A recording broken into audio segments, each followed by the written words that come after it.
उत्तानपाद का अर्थ क्या होता है?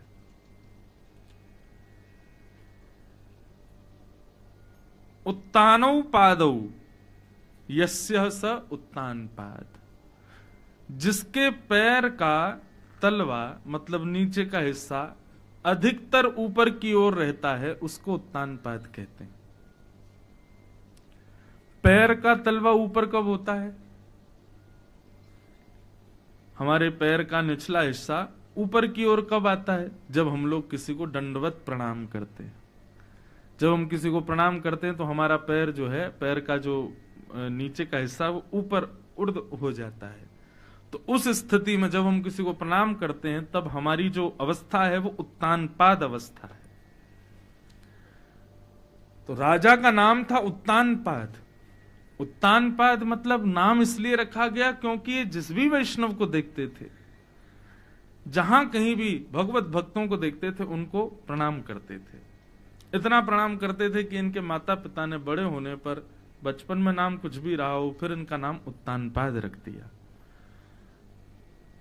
उत्तानपाद युधिष्ठिर का भी नाम था।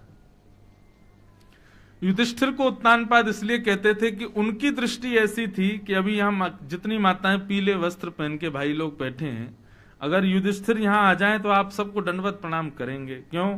पीत वसन देखते ही युधिष्ठिर के मन में भाव आता कि ये जरूर श्याम सुंदर हैं।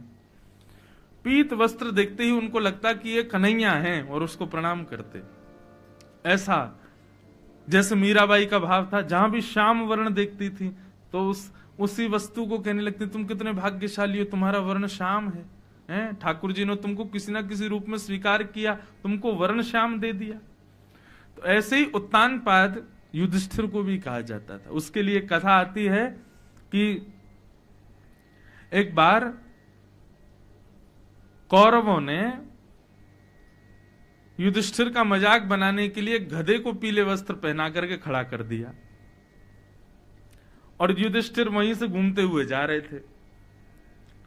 तो जैसे ही सामने पीत वस्त्र देखे युधिष्ठिर का तो भाव प्रकट हो गया, जय हो मेरे द्वारिकाधीश, जय हो मेरे नंदलाला, जय हो मेरे यशोदा लाला, जय हो मेरे कन्हैया, अरे मेरो प्यारो मेरो लाला, ऐसे करके प्रणाम करने लगे। भाई हैं छोटे लेकिन भगवत भाव भी तो है। बार बार प्रणाम करने लगे। अब जैसे ही दंडवत प्रणाम करें, उठे फिर प्रणाम करें तो कौरव आ गए। सब आके बोले, देखो कौरवों ने सबने मजाक बनाया कि देखो युधिष्ठिर गधे को प्रणाम कर रहा है, एक गधे को नमन कर रहा है। युधिष्ठिर बोले, भैया तुम्हारी दृष्टि में गधा होगा लेकिन मेरी दृष्टि में तो ये पीत वसन और धारे श्याम सुंदर है। पीत वस्त्र मेरे कन्हैया को बड़ा प्रिय है। तो पीत वस्त्र कोई पहन रहा है इसका मतलब ठाकुर जी की इच्छा से पहन रहा है, और हो सकता है ठाकुर जी पहन रहे हो। मेरे लिए तो ये नाथ ही है, मेरो लाला है, मेरो कन्हैया है। दुर्योधन बोला, अरे ये गधा है और इसको पीला वस्त्र मैंने ही पहनाया है। बोले, भैया बहुत भली तेने गधा को पहनाया लेकिन अब ये कन्हैया ही है, मुझको ये विश्वास है। दुर्योधन बोले, अभी हम वस्त्र हटा के दिखाएं, इसके अंदर गधा है। युधिष्ठिर बोले, कोई भी हो लेकिन मेरो विश्वास के या के अंदर मेरो श्याम सुंदर ही है। अब जैसे ही महाराज दुर्योधन गए और जाकर के वस्त्र हटाया तो वहां था तो गधा ही, लेकिन युधिष्ठिर के विश्वास को प्रबल करने के लिए भगवान द्वारिकाधीश प्रकट हो गए और प्रकट होकर के युधिष्ठिर के भाव की रक्षा की। तो युधिष्ठिर को भी उत्तानपाद कहते थे। कब? जब वो पीत वस्त्र देखते थे। तो ऐसे उत्तानपाद राजा की यहां कथा सुनाई गई। उत्तानपाद राजा की 2 पत्नियां हैं, आकुति। 2 पत्नियां हैं, सुरुचि और सुनीति। बहुत ध्यान से सुनिएगा। सुनीति और सुरुचि 2 पत्नियां हैं उत्तानपाद राजा की।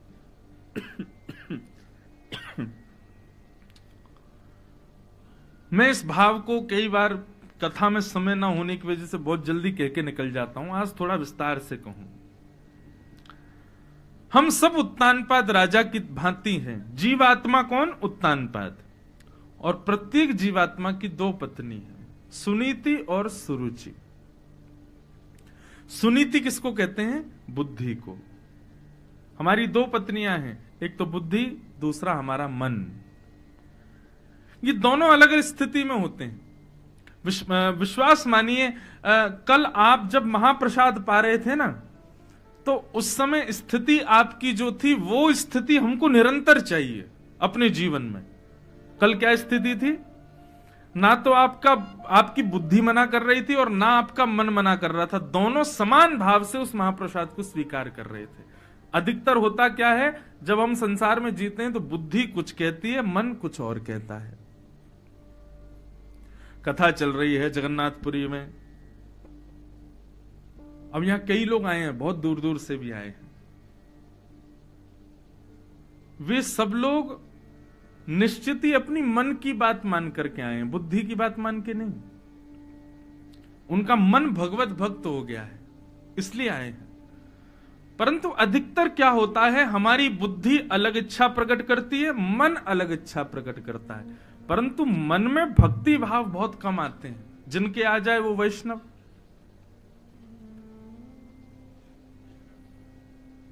डॉक्टर औषधि देता है, औषधि को व्यक्ति मन से खाता है कि बुद्धि से खाता है? बुद्धि से, मन से कभी नहीं खाता।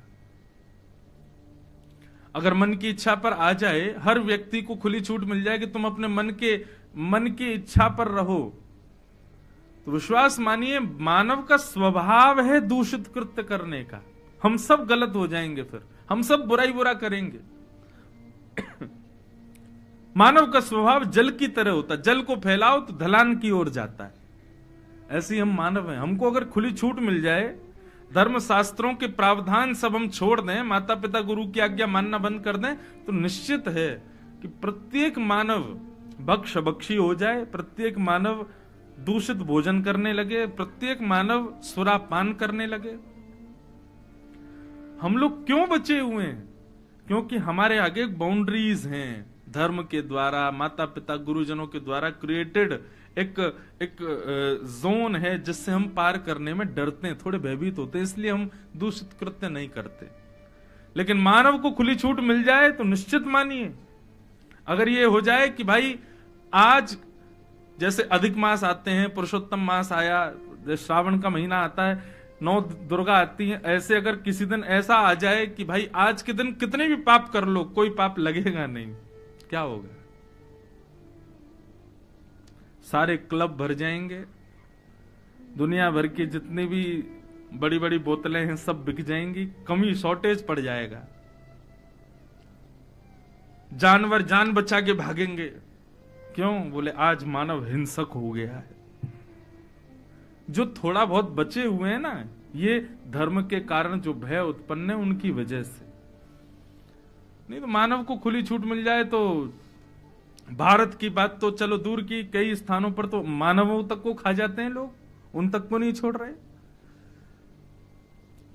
अगर किसी दिन ऐसा अनाउंसमेंट हो जाए कि आज कुछ भी पाप कर लो पाप लगेगा नहीं, तो ये तो खाने पीने तक की बात तो इसलिए कह रहा हूं क्योंकि ये मन से कह सकता हूं, नहीं तो पाप तो बहुत प्रकार के हैं जो मन से कह भी नहीं सकता मैं। सब करेगा मानव, मानव का स्वभाव ऐसा है। तो हमारी 2 पत्नियां हैं, एक तो बुद्धि, दूसरा मन। भक्ति का मतलब क्या है? इन दोनों की एक आज्ञा होना, इन दोनों का सम होना, इन दोनों का मिलन हो जाना। अभी क्या है, दोनों अलग है। बुद्धि कुछ कहती है, मन कुछ कहता है। अभी हम भक्तों की बात नहीं कर रहे हैं, अब एक सामान्य व्यक्ति की बात करें तो सामान्य व्यक्ति से आप कहो भैया कथा चल रही है आओ, तो मन से नहीं आएगा, बुद्धि से आएगा। माता पिता कह रहे हैं, सब लोगों की आज्ञा हो रही है, सब लोग इतना फोर्स कर रहे हैं, तो चलो सुन लेते हैं, देख लेंगे, 4 घंटे ही तो काटने हैं, 7 दिन ही तो निकाले आते हैं। तब बुद्धि की बात मान के आता, मन की बात नहीं। मन क्या कह रहा है? बोले 4 घंटे हैं भैया, बढ़िया एसी चला के कमरा में तान दुपट्टा सोमें, आनंद करें, कोई मूवी देखें, कुछ OTT प्लेटफॉर्म पे कुछ देख लें, थोड़ा कुछ सीरियल देख लें, कोई गाने सुन लें, आदि आदि। मन सदैव आपको वो काम करने के लिए कहेगा जिसमें आपको रिलैक्स मिलता हो। बहुत ध्यान से सुनो सब लोग, बहुत एकाग्र चित्त होकर के श्रवण करो। बुद्धि श्रमित बनाती है और मन कई बार आलसी बनाता है। परंतु हमको भक्ति इसी भाव से करनी है कि हमारा मन और बुद्धि दोनों एक हो जाए, दोनों एक ही भाव के हैं। कथा सुननी है तो बुद्धि भी राजी और मन भी राजी, जब ये दोनों राजी हो जाएं तब समझो आप भक्त हो। लेकिन एक भी आपको आने से रोक रहा है। अब कथा के हमारे जो यजमान होते हैं, जहां कहीं भी कथा होती है, वो इस बात को समझ सकते हैं। जब आप निमंत्रण देते हो लोगों को कथा सुनने के लिए, तो लोगों की तरफ से क्या रिप्लाईज आते हैं मैं बताऊं? हाँ, समय होगा तो आएंगे, जरूर आएंगे। अरे बहुत बढ़िया भैया, अच्छा जगन्नाथपुरी में कथा, हम तो आएंगे। कई लोग तो इतने भाव निमग्न हो जाते होंगे, अरे भैया हम आएंगे, जरूर आएंगे, हमारी व्यवस्था कर देना, कैसी भी कर देना, हम आ जाएंगे, हमको कथा सुननी है। लेकिन कई लोग अच्छा 7 दिन किए, 7 दिन तो नहीं रुक पाएंगे, हम पे बहुत काम है, क्योंकि हम बिल गेट्स हम ही है ना, प्रधानमंत्री से ऊपर ही हैं हम लोग, तो 7 दिन तो नहीं रुक पाएंगे, 1 दिन के लिए जरूर आएंगे। ऐसा होता है। मन बुद्धि दोनों एक साथ राजी नहीं होते कथा सुनने के लिए। लेकिन वैष्णव कैसा? उसको एक बार कोई झूठे को भी बोल दे, चलो जगन्नाथपुरी चल रहे हैं, तो वो रात भर, जैसे एक बच्चे को सुबह पिता रात में कह देना कि सुबह तेरे को मैं घुमाने ले जाऊंगा, तो रात भर एक्साइटमेंट में बच्चा सोता नहीं। ऐसी वैष्णव का स्वभाव होता है। उसको पता चले कल मुझे ठाकुर जी के दर्शन करने हैं, वो रात भर सोएगा ही नहीं, रात भर वो बेचैन रहेगा। कितने लोग कथा में आते हैं, वो बोलते हैं महाराज जी अब तो कल ट्रेन में आए, रात भर सो ही नहीं पाए, इतना अच्छा लग रहा था, कब कथा सुने, कब उस स्थान पर पहुंचे, कब वहां बैठे। ये स्थिति कब होती है? जब मन और बुद्धि दोनों एक हो जाते हैं। हमको तब तक प्रैक्टिसेस करते रहना है, तब तक नियम कर्म करते रहना है, जब तक ये दोनों एक ना हो। हाँ, सांसारिक भौतिक वस्तु में तो ये एक हो जाते हैं, लेकिन भगवत कथा और भगवत भाव में ये एक नहीं हो पाते, दोनों अलग अलग रहते हैं।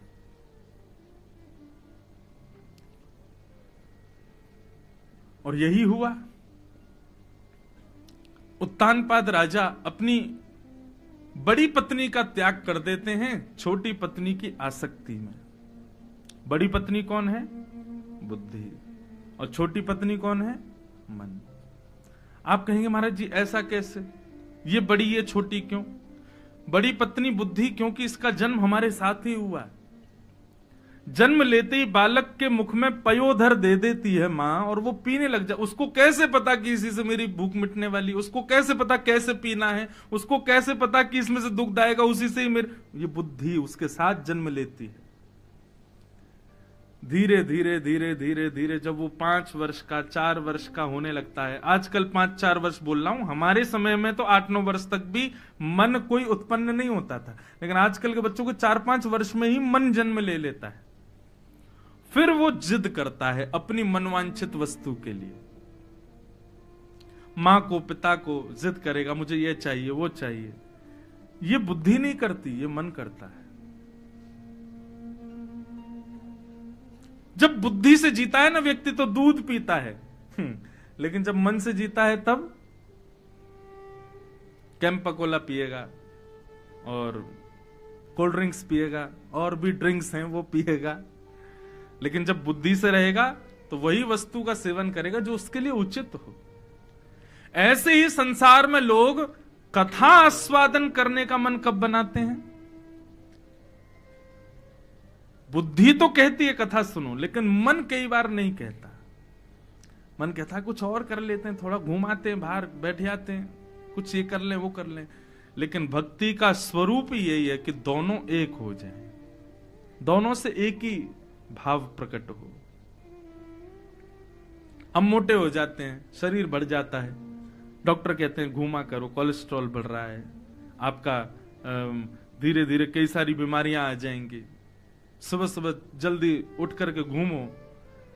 सुबह जल्दी उठ करके घूमने का मन कभी नहीं करेगा कि आप घूमो, बुद्धि ही कहेगी घूमो। लेकिन व्यक्ति ना तो बुद्धि की मान के घूमने जाएगा ना मन की। जब दोनों एक हो जाएंगे तभी घूमने जाएगा, तभी एक्सरसाइज करेगा, तभी जिम करेगा।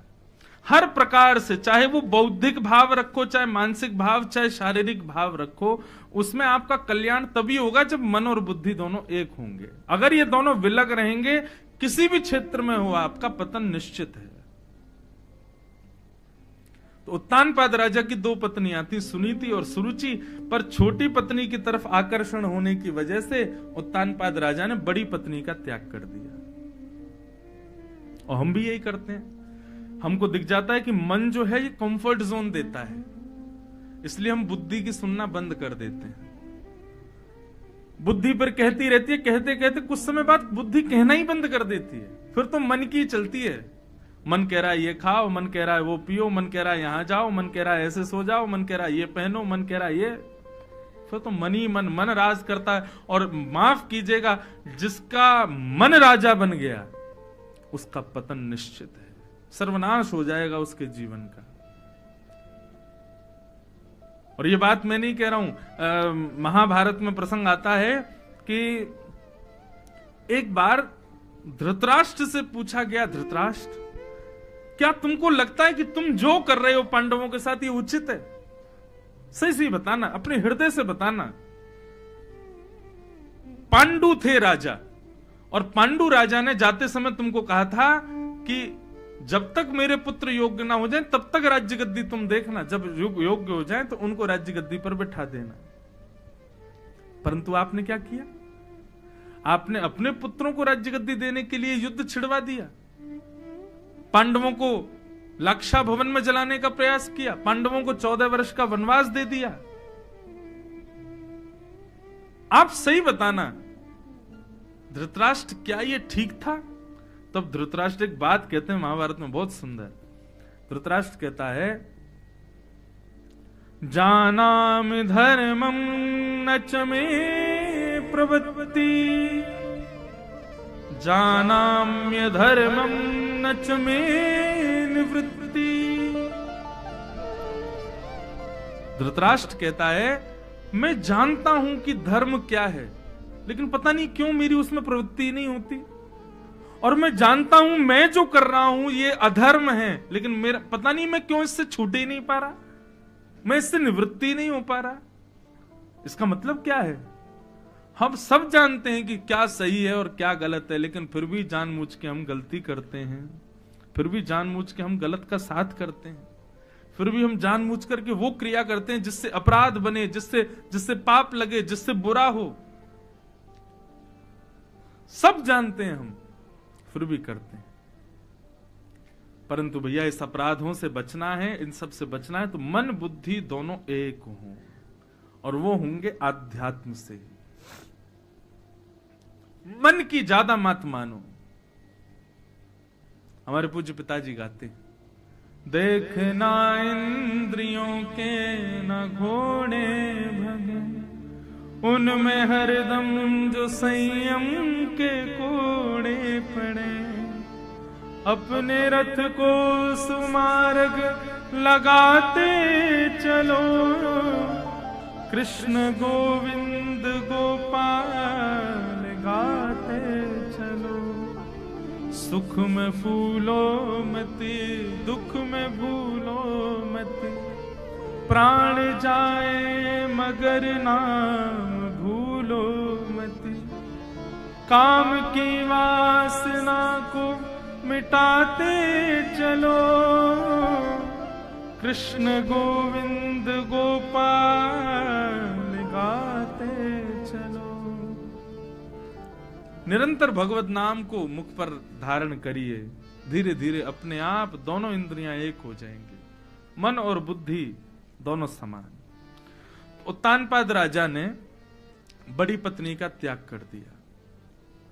बड़ी पत्नी से पुत्र उत्पन्न हुए थे, उनका नाम था ध्रुव, और छोटी पत्नी के बेटे का नाम उत्तम। बुद्धि से जो उत्पन्न होता है उसको ध्रुव कहते हैं। ध्रुव मतलब अकाट्य सत्य। और मन से जो उत्पन्न होता है उसको उत्तम कहते हैं। अब मैंने ये पटका पहना, ये पटका मैंने बुद्धि से नहीं मन से पहना है। मन को ये प्रिय लगता है, लेकिन आप में से कई लोगों को ये अच्छा नहीं लग रहा होगा, क्योंकि मन से उत्पन्न होने वाली वस्तु उत्तम होती है और उत्तम सबके लिए अच्छी नहीं होती। लेकिन मैं व्यासपीठ पर बैठ करके कथा कर रहा हूं, यहां मन और बुद्धि दोनों एक हैं, इसलिए ये ध्रुव है, सबको भाएगी, सबको प्रिय लगेगी। सब्जी आप कुछ भी बनाओ, हो सकता है किसी को अच्छी लगे, किसी को अच्छी ना लगे, लेकिन महाप्रसाद है वो सबको ही अच्छा लगेगा। क्यों? क्योंकि वहां मन बुद्धि दोनों एक हो जाते हैं। यही हमको करना है, मन और बुद्धि एक रस हो जाएं, एक राग गावें, तभी जीवन सार्थक है, तभी हमारी भक्ति सार्थक, तभी कथा सुनना सार्थक।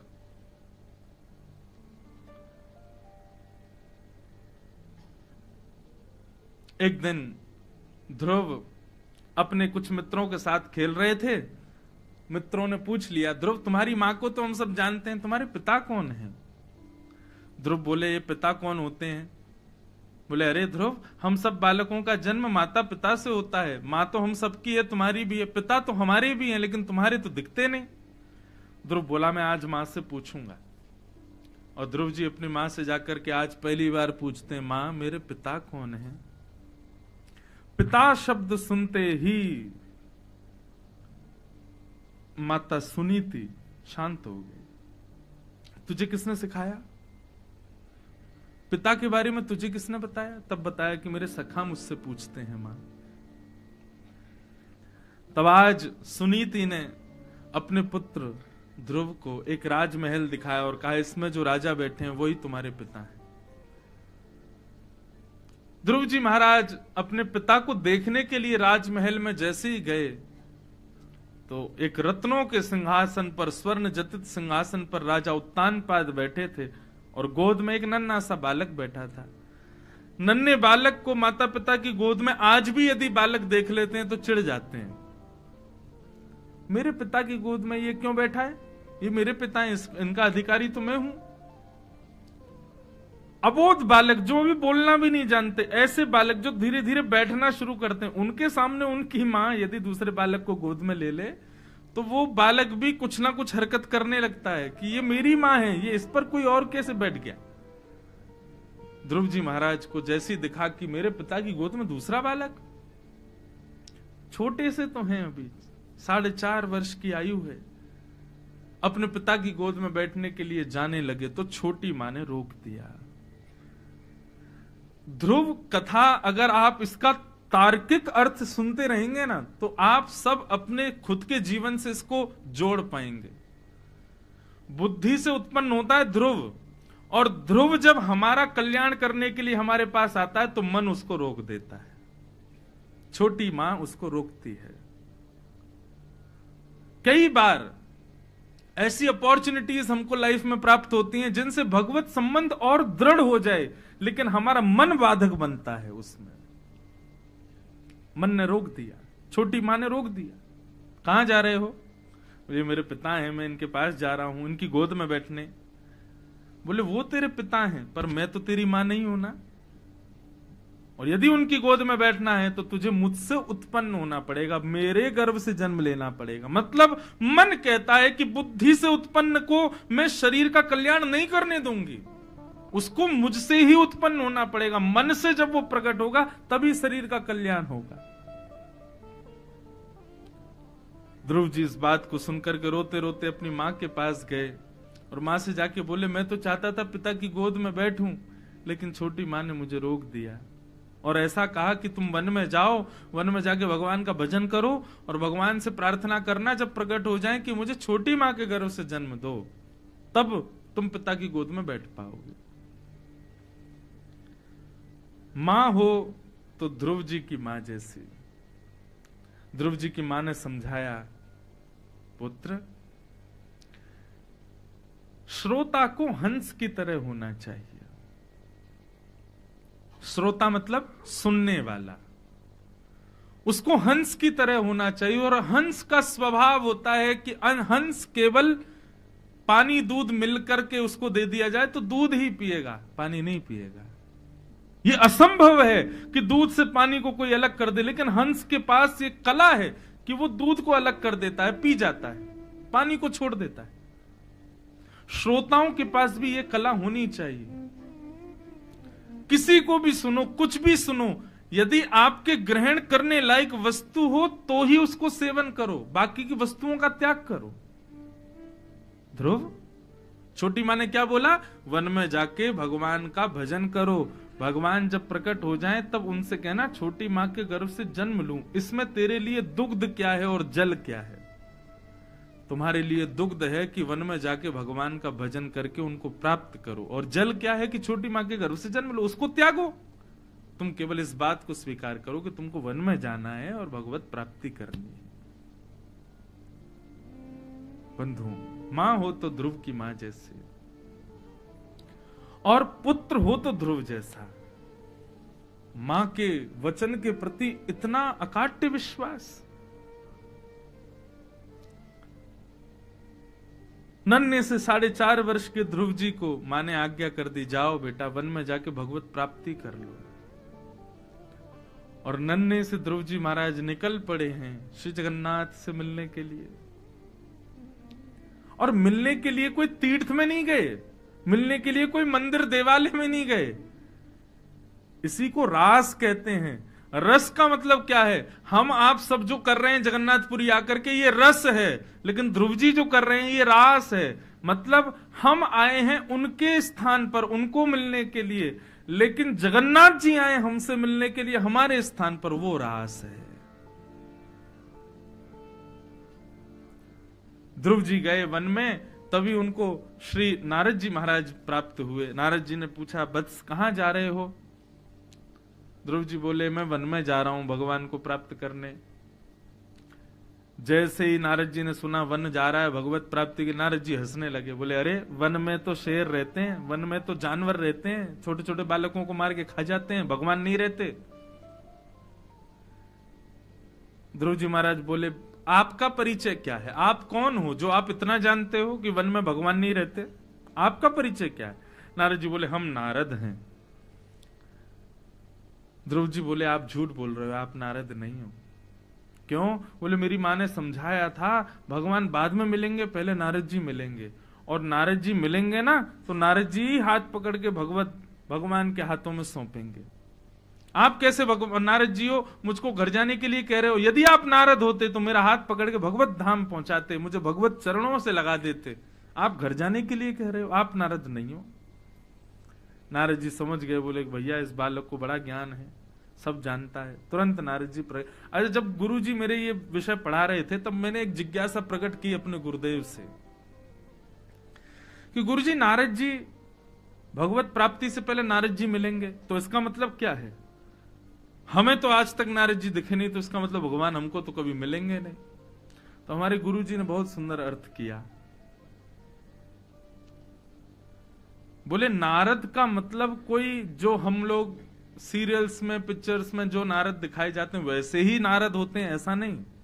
नारद का मतलब जो सदैव भगवत चिंतन करे, भगवत गुणानुवाद गावे, भगवत कथा रस कहे, उसी को नारद। मतलब आज के युग में व्यासपीठ पर बैठे वक्ता ही नारद हैं। जिस दिन वो आपको मिल जाएं, समझो अब भगवान मिल जाएंगे। उनका आश्रय मत छोड़ो, उनका हाथ मत छोड़ो। अपने लिए नहीं कह रहा हूं मैं। वक्ता यदि अपनी वाणी से आपको आकृष्ट कर ले और आपके मन बुद्धि में, श्री जगन्नाथ जी को कई बार क्या होता है, क्षमा कीजिएगा, बुरा नहीं मानिएगा, वक्ता की वाणी सुन के वक्ता हमारे चिंतन में आ जाता है। हमारी आंखों में भी वक्ता ही दिख रहे हैं, चिंतन में भी वक्ता ही दिख रहे हैं। अरे कितने बढ़िया हैं, कितने सुंदर हैं, कितने अच्छे हैं। अगर ऐसा हो रहा है तो वक्ता भी नरक में जाएगा और जिसको आ रहे हैं वो भी जाएगा। वक्ता के प्रति आकृष्ट मत होना कभी भी। वक्ता जिनकी कथा सुना रहा है उनके प्रति आकृष्ट हो। वक्ता के प्रति किया गया आकर्षण वो तो अपराध हो जाएगा। अरे ये तो वही बात हो गई कि आपकी बेटी आपका बेटा दोनों का ब्याह कराने वाला बिचौलिया, लेकिन बेटी ने बिचौलिया से ही ब्याह कर लिया। श्री जगन्नाथ जी वर हैं और जितने भी श्रोता हैं ये सब वधू हैं। इन वधू का वर के हाथों में पाणी ग्रहण कराने वाला वक्ता होता है। उस वक्ता के प्रति जब कोई आकृष्ट हो जाता है तो ये अपराध है। हां, श्रद्धा रखो, भाव रखो, प्रणाम करो, नमन करो, उसके प्रति खूब प्रेम रखो, लेकिन उसके चक्कर में ठाकुर जी को भूल गए तो अपराध बनेगा, और इस अपराध की वजह से बेचारा वक्ता और जाएगा नरक में। तो कहीं ये ना हो। तो हमारे गुरुदेव समझाते हैं कि नारद वक्ता है, और वक्ता जब प्रेम से सुनने वाले श्रोता पर आनंदित हो जाता है तो श्रोता रूपी वधु का हाथ पकड़ करके ठाकुर जी रूपी वर के हाथ में देकर के पाणी ग्रहण कराता है। वक्ता यदि प्रसन्न हो जाए तो भगवत प्राप्ति करा देगा। वो वक्ता ही नारद है। ध्रुव जी महाराज ने प्रणाम किया, बोले भगवान आज्ञा करें, भगवत प्राप्ति कैसे हो।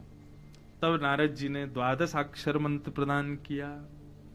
ओम नमो भगवते वासुदेवा, नमो भगवते तुभ्यं वासुदेवाय धीमहि प्रद्युम्नाय अनिरुद्धाय नमः संकर्षणाय च। जाओ वत्स, इस मंत्र का खूब वाचन करना, ठाकुर जी प्रसन्न होकर मिलेंगे। मधुवन में आकर के श्री ध्रुव जी महाराज ने इस मंत्र का खूब वाचन किया। ध्रुव जी के विषय में वर्णन किया जाता है, तिरात्रांते तिरात्रांते कपित्थ बदिरासन।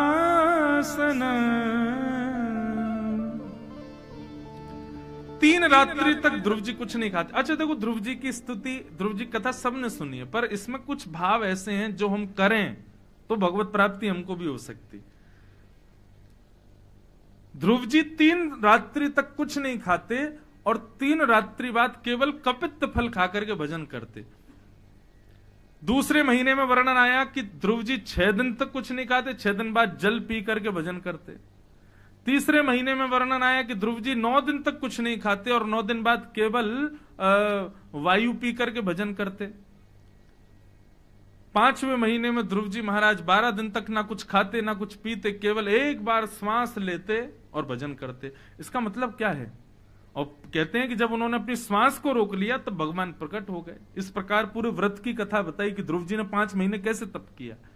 तो इससे मेरे मन में जिज्ञासा प्रकट हुई कि इसका मतलब व्रत करने से भगवान मिलते हैं, अन्न त्यागने से भगवान मिलते हैं, कठोरतम तपस्या करने से भगवान मिलते हैं। तो इसका मतलब हमारे बस में तो कभी जगन्नाथ जी आने वाले हैं नहीं, क्योंकि ना तो हमसे भोजन छूट रहा, ना हमसे जल छूट रहा, ना हमसे वायु छूट रही। हम इतना त्याग तो कभी कर नहीं सकते कि जगन्नाथ जी हमको मिले। तो हमने गुरु जी से, अपने गुरुदेव से कहा, मैंने गुरुदेव भगवान हमको तो कभी नहीं मिलेंगे, क्योंकि जिस प्रकार ध्रुव जी महाराज कर रहे हैं इस प्रकार हम तो कभी नहीं कर सकते।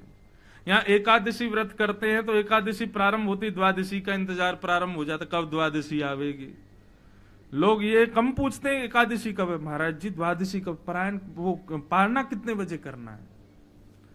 और उसके लिए पहले से सामग्री ला ला के, धन्यवाद, जय हो ठाकुर जी, कल तो द्वादशी है, चक प्रसाद पाएंगे। लेकिन हम तो जगन्नाथपुरी में बैठे हैं, कल तो यहां पे भी महाप्रसाद चलेगा। मैंने कहा कहां हम लोग जहां अन्न जल नहीं त्याग सकते, यहां पे वायु तक त्याग देते हैं ध्रुव जी, तब जाके भगवान मिलते हैं 5 महीने में। तो मैं, गुरु जी हमारे वश में तो कभी ठाकुर जी आने वाले हैं नहीं, हमको तो कभी ठाकुर जी मिलेंगे नहीं। तो हमारे गुरु जी ने एक बहुत अच्छी बात कही, बोले भैया तुमको क्या दिख रहा है ध्रुव जी के तप में? अन्न का त्याग, जल का त्याग, वायु का त्याग, श्वास का त्याग, परंतु त्याग के पीछे आकांक्षा क्या है? भगवत प्राप्ति।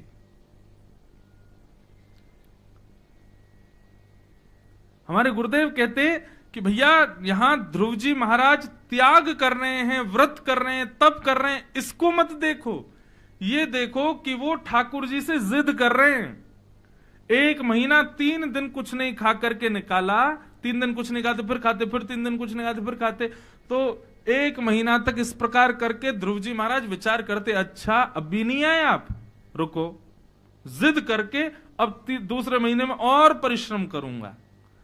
मतलब उनकी जो जिद थी, जिद को और क्या कह सकते हैं हम, उनकी जो उत्कंठा थी, उत्कंठा को और क्या बोलेंगे हम, उनका जो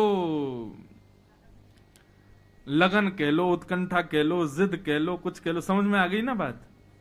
हम लोग व्रत किस भाव से करते हैं? कभी जिद के भाव से एकादशी करी आपने कि लाल जी हम एकादशी कर रहे हैं, आज एकादशी पर अन्न नहीं खाएंगे, आपको मिलना पड़ेगा? कभी इस भाव से करी हमने ना? बस एकादशी पर नियम क्या है महाराज जी बता दो, क्या क्या नहीं, कुटुक पकौड़ी तो खप जाएगी ना बढ़िया से, है पूरी सब्जी तो वो अच्छा। एकादशी भी कम नहीं है भैया आजकल की, एकादशी पे फलाहार करना चाहिए लोगों। क्या एकादशी कैसी होती? कई जगह तो इतने 56 प्रकार के आइटम बनाते हैं कि महाराज एकादशी से बढ़िया, अगर एकादशी रोज होने लग जाए तो आदमी का वैसे ही 10 किलो वजन बढ़ जाए। वो जितना पकवान एकादशी को खा रहे हैं उतना पकवान तो रोज नहीं पा रहे, इससे बढ़िया तो बाकी के दिन जा रहे हैं। हम व्रत किस भावना से करते हैं तब व्रत सार्थक माना जाता है। केवल देखा देखी व्रत करना है उससे कोई लाभ नहीं मिलने वाला है। हमारी भक्ति में, हमारे व्रत में, हमारे नियम में कभी जिद आई ही नहीं, कभी हमने जिद की ही नहीं ठाकुर जी से, तो ठाकुर जी भी उसको पूर्ण करेंगे ही क्यों?